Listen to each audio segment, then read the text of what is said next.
তো এই ইমপ্ল্যান্টটা কি জিনিস, কি দিয়ে তৈরি হয়, কিভাবে এটা ইউজ করা হয়, এর কত বছরের লাইফ স্প্যান, এর কি কি সমস্যা হতে পারে।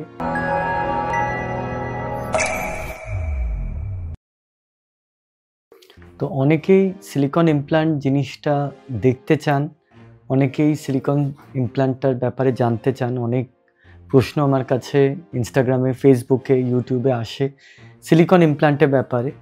তো আপনাদেরকে আমি দেখাতে চাই সিলিকন ইমপ্ল্যান্ট জিনিসটা কি। যারা আমাকে রেগুলার ফলো করে তারা আমাদের লাইভ ভিডিও, তারপর অনেক আমার ভিডিওগুলো দেখেছেন হবে, কিন্তু যারা আমার নতুন সাবস্ক্রাইবার তাদের জন্য আমি একটু এই ভিডিওটা করলাম। একদম বেসিক ডিসকাশন করব আমি সিলিকন ইমপ্ল্যান্টের ব্যাপারে। আগের ভিডিওটা আপনারা দেখেছেন হবে, সেটা আমি ব্রেস্ট ইমপ্ল্যান্টের ব্যাপারে খুব একটা ডিসকাস করিনি, মেনলি ব্রেস্ট অগমেন্টেশনের ব্যাপারে ডিসকাস করলাম। কেন কি ব্রেস্ট অগমেন্টেশনের কথা ডিসকাস করলেই প্রথম জিনিস যেটা নিয়ে ডিসকাশন হয় সেটা হলো ইমপ্ল্যান্ট। তো এই ইমপ্ল্যান্টটা কি জিনিস, কি দিয়ে তৈরি হয়, কিভাবে এটা ইউজ করা হয়, এর কত বছরের লাইফ স্প্যান, এর কি কি সমস্যা হতে পারে, এর সাথে প্রেগনেন্সির কি ইন্টারঅ্যাকশন। তো এই ব্যাপারগুলো আপনাদের মনে সবসময় আসছে আমি জানি। আপনাদের যখনই ব্রেস্ট নিয়ে কিছু চিন্তাভাবনা হয়, আপনারা ব্রেস্ট অগমেন্টেশনের জন্য এক পা এগোন, তখনই এই প্রশ্নগুলো আপনাদের মনে আসে। সেটা আসা স্বাভাবিক। আপনার জায়গায় আমি থাকলেও নিশ্চয়ই আমারও এই সেম প্রশ্নগুলোই আসতো। আজকে আমি ওই প্রশ্নগুলোকেই আপনাদের কাছে তুলে ধরার জন্য আমি এসেছি। তো ওই প্রশ্নগুলো আপনাদেরই জিজ্ঞাসা করা আমাকে, আমি এক এক করে ডিসকাস করব। তো একটা প্রশ্ন আমাকে সবাই জিজ্ঞেস করে যে এই ইমপ্ল্যান্টটা কি দিয়ে তৈরি। আমরা সবাই শুনি সিলিকন ইমপ্ল্যান্ট, তো এটা কি দিয়ে তৈরি? এটা কি জল দিয়ে তৈরি? এটা কি নর্মাল স্যালাইন দিয়ে তৈরি? এটা কি দিয়ে তৈরি? তো এইটা হলো সিলিকন বলে একটা জিনিস, এটা একটা মেটাল, সেই জিনিসটা দিয়ে তৈরি। তো এবার এই সিলিকন এলিমেন্টটা দিয়ে যেই জিনিসটা তৈরি হয় তার একটা বাইরে ক্যাপসুল হয় যেটাকে বলা হয় সিলিকন ইমপ্ল্যান্ট। এটাকে ইমপ্ল্যান্ট কেন বলা হয়? এটা ফরেন বডি। সিলিকন কেন? সিলিকন দিয়ে তৈরি। এর কি বিভিন্ন টাইপ হয়?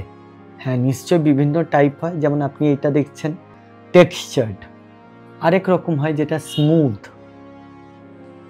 একটা হয় অ্যানাটমিক্যাল, একটা হয় রাউন্ড, একটা হয় টিয়ার ড্রপ শেপ, একটা হয় ফার্স্ট জেনারেশন, একটা হয় ফিফথ জেনারেশন। তো এরকম প্রচুর রকমের টাইপ আছে। আমরা যেটা সাধারণত ব্যবহার করি সেটা হলো round, smooth or textured fifth generation silicone implant. সাধারণত এই ইমপ্ল্যান্টগুলো এরকম বাক্সে আসে। এই বাক্সগুলো স্টেরাইল কন্টেনারের মধ্যে থাকে। ওই স্টেরাইল কন্টেনার থেকে বার করে আমরা অপারেশনের সময় শুধু ইমপ্ল্যান্টটা বার করি।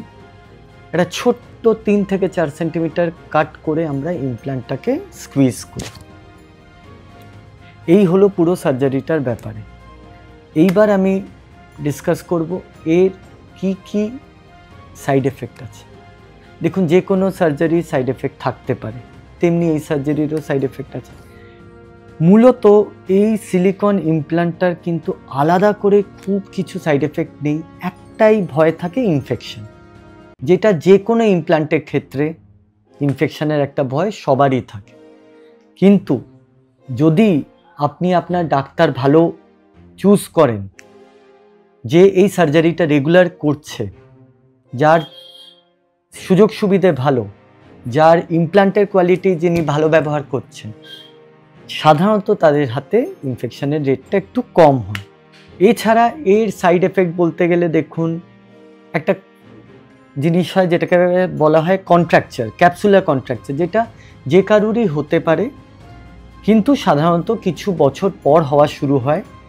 এই জন্যেই একটা ইমপ্ল্যান্টের life span 10 to 15 years, 15 to 20 years maximum. এইবার এই ইমপ্ল্যান্টের প্রেগনেন্সির সাথে কোনো সমস্যা হতে পারে?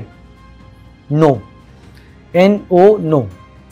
ব্রেস্ট ফিডিংয়ে না, একদমই হবে না। কেন? আমি এক্ষুনি বললাম, একটা ছোট্ট কাট করে ব্রেস্টের গ্ল্যান্ডের পেছনে আমরা ইমপ্ল্যান্টটা ঢোকাই।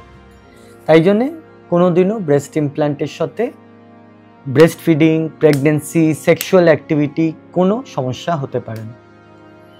এই সার্জারিটা করার পর, এটা ব্যবহার করার পর আমার ব্রেস্টটা খুব আনন্যাচারাল লাগবে, সেটাও একদমই না। যদি ভালো কোয়ালিটি ইমপ্ল্যান্ট ইউজ করা হয়, যদি প্রপার সাইজ, আমি আবার বলছি, প্রপার সাইজ অফ ইমপ্ল্যান্ট যদি আমরা চুজ করি, তাহলে রেজাল্ট কোনো দিনও আনন্যাচারাল লাগবে না।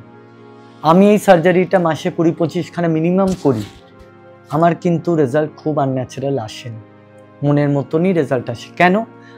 আমার যে যারা অন্য ভিডিওগুলো দেখবেন তারা বুঝবেন আমি একটা সফটওয়্যার ব্যবহার করি। সফটওয়্যারটা খুবই উন্নত সফটওয়্যার। ওই সফটওয়্যারে আমি অপারেশনের আগে ব্রেস্টের ছবিটাকে সুপার ইম্পোজ করি, তারপর ওই ব্রেস্টে কেমন সাইজ অফ ইমপ্ল্যান্ট সুন্দর লাগবে সেইটা দেখে আমি ডিসাইড করে ইমপ্ল্যান্টটাকে চুজ করি। তো সেই জন্য আমার রেজাল্টগুলো কোনোদিনও আনন্যাচারাল সাধারণত হয় না। আরেকটা প্রশ্ন সবারই মনে আসে, স্যার এই সার্জারিটা করতে কস্ট কত হবে? দেখুন, সার্জারি কস্ট নিয়ে আপনি ইন্টারেস্টেড না আপনার ভালো রেজাল্ট নিয়ে আপনি ইন্টারেস্টেড, এইটা আপনি বুঝুন। যারা আমার সব ভিডিও দেখে, যারা আমার কাছে সার্জারি করেছে, তারা জানেন আমি সবচেয়ে ভালো কোয়ালিটি ইমপ্ল্যান্ট ইউজ করি, আমি সবচেয়ে ভালো টেকনোলজি ইউজ করি। তাও সাধারণত আমার ইমপ্ল্যান্ট, ব্রেস্ট ইমপ্ল্যান্ট প্যাকেজ সাধারণত আমার 1 to 1.6 এর রেঞ্জে থাকে। এইবার এই সিলিকন ইমপ্ল্যান্টের ব্যাপারে যদি আপনারা আরও কিছু জানতে চান, তাহলে আমার অন্য ভিডিওগুলো দেখতে পারেন। আমার চ্যানেলকে যদি এখনও অবধি সাবস্ক্রাইব না করে থাকতে পারেন, তাহলে ইমিডিয়েটলি সাবস্ক্রাইব করুন। আপনাদের অনেক ভালো ভালো ভিডিও আপনাদের টপিকের ওপর আপনারা পাবেন। আর আমার চ্যানেলকে সাবস্ক্রাইব করার পর ভিউ আর লাইকও করতে পারেন আমার ভিডিওগুলোকে। So that's for all. ভালো থাকবেন, সুস্থ থাকবেন, খুশি থাকবেন। টাটা।